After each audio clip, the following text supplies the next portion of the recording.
ৰামধন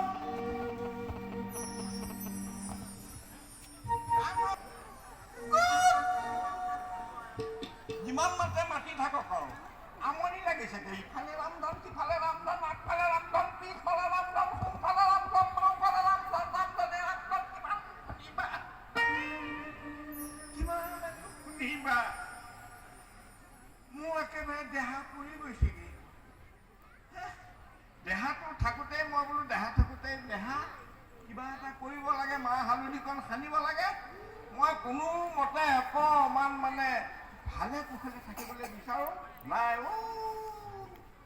বুঢ়া কালত ল'ৰা পোৱালিকণ পোৱাৰ পাছত আমাৰ দেউতাৰ ওচৰত কি কোব মুঠতে আই তই থাক মই যাওঁ সকলো কিবা এটাতো কৰিব লাগিব অন্ততঃ মোৰ ঘৰ সংসাৰ হ'ব লাগে মই সেইটো ভাবিছিলোঁ এই কুটুকাৰ ফেনটো হৈছেগৈ এতিয়া কেঁচুৱা ৰখিব লাগিব সেই পুৱতি নিশাৰ পৰা একেবাৰে এতিয়াহে ফাটি মানে বেলি যাবৰ হ'ল যাওঁ হ'ল এতিয়ালৈকে মানে কৰিয়ে আছোঁ বেমাৰী খাটিয়ে আছোঁ ইফালে আহিছে সিফালে আহিছে মুঠতে কিমান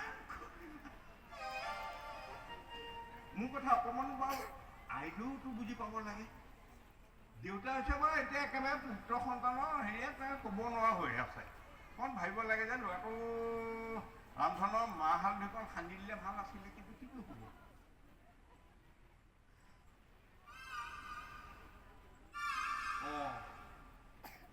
আহিছে নেকি আহিছে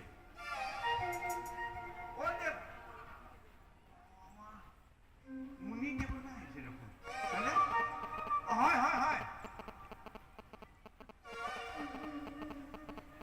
মুনি দিবলৈ আহিলে ভগমুনিটোকে মই এটা কথা সুধিম যে মোৰ বিবাহ কপালত আছে নে নাই এই কথাটো এবাৰ মই সুধিব লাগিব যদি নাই বুলি কয় এইবিলাক মই বাদ দিম চিন্তা এটাতো তলে তলে কৰি থৈছোঁ ভাবিবতো পাৰোঁ ভবাত কি আপত্তিটো আছে এতিয়া দেউতাই ওচৰত কৈছিলে যে তই একেবাৰে চকু ইফাল সিফাল নকৰিবি কেনেবাকে বৰগমুনি আহিছে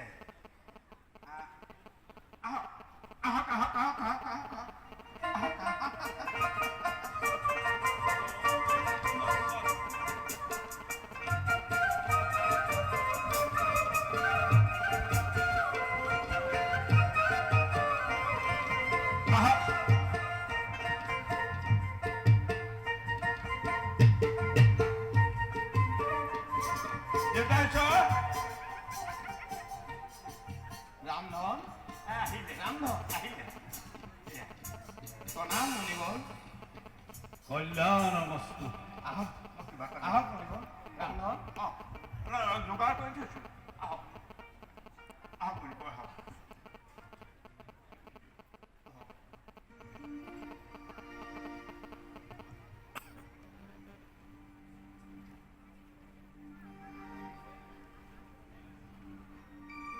প্ৰণাম মুনিবৰ মোৰ ভক্তি ভৰা সেৱা কৰক নহয় সুখী ভৱ আপোনাৰ আগমনত আমি পৰম সন্তোষিত হওঁ আপোনাৰ আগমনত আপোনাৰ চৰণ স্পৰ্শত খুব পবিত্ৰ হ'লে নন্দৰ আলয় জীৱ চিৰঞ্জীৱ গোপৰাজ নন্দৰ জয় হওক নন্দৰাজ আপুনি ৰাণীৰ পুত্ৰক লৈ আহিবলৈ কওক ৰামধন বুজি পালো মোহিনী আৰু যশোদাক পুত্ৰসহ লৈ আহক বুজি পাই গলো আইদেউ আপোনালোকক মাতিছে যাওক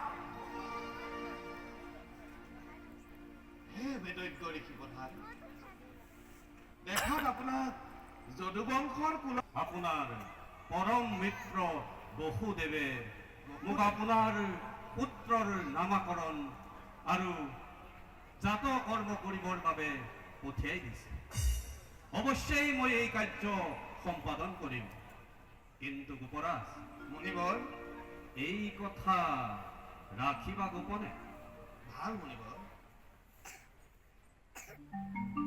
ৰামধন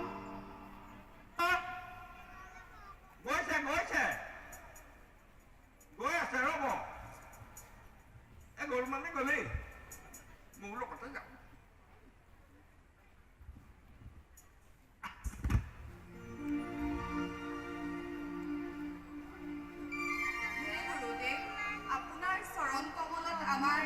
শতকোটি প্ৰণাম। আয়ুষ্মান ভৱ। হে গুৰুদেৱ, আপোনাৰ পদধূলা আমাৰ গৃহত পৰাৰ বাবে আমি পৰম সৌভাগ্য বুলি ভাবিছোঁ।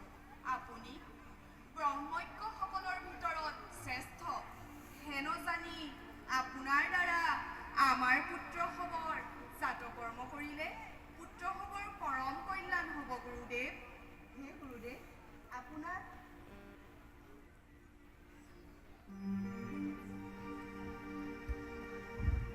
গুৰুদেৱ, দুয়োজন পুত্ৰৰে নামাকৰণ কৰি আমাক কৃতাৰ্থ কৰক।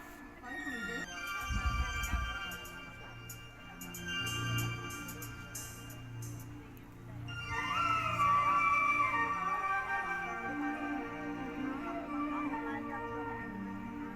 শুনা,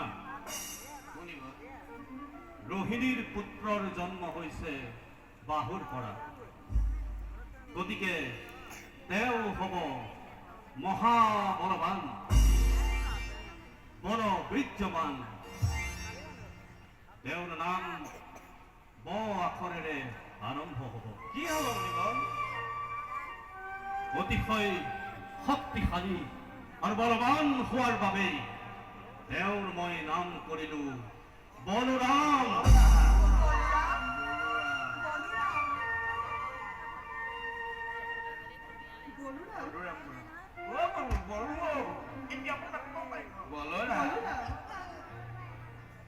মই চিটিকে মাতিম বড়ো বুলি। পিছে গুৰুদেৱ, আমাৰ পুত্ৰসৱৰ নাম কি হ'ব?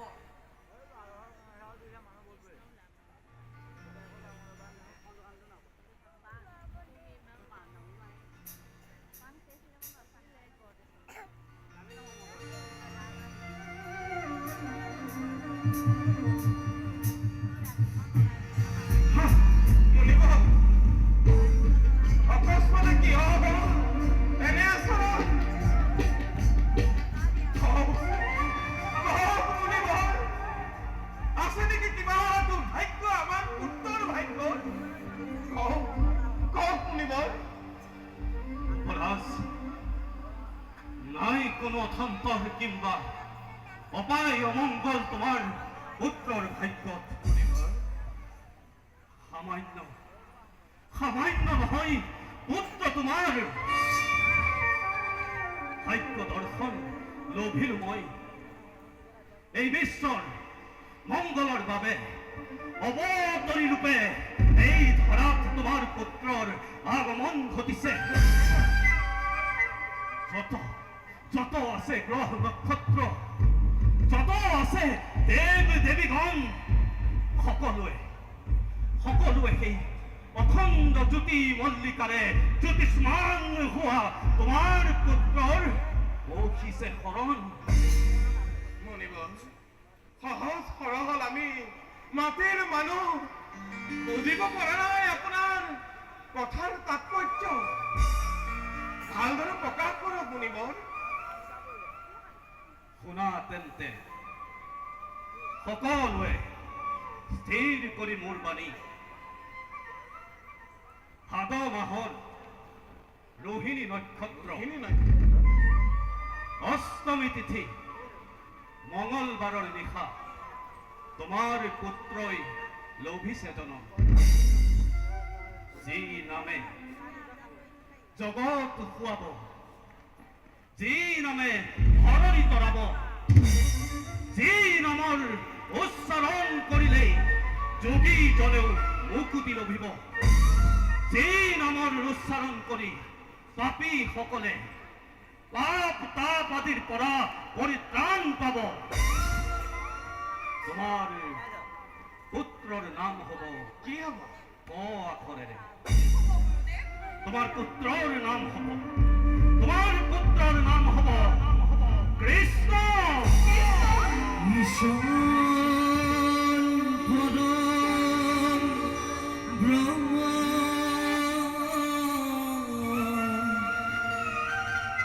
শ্ৰী শ্ৰী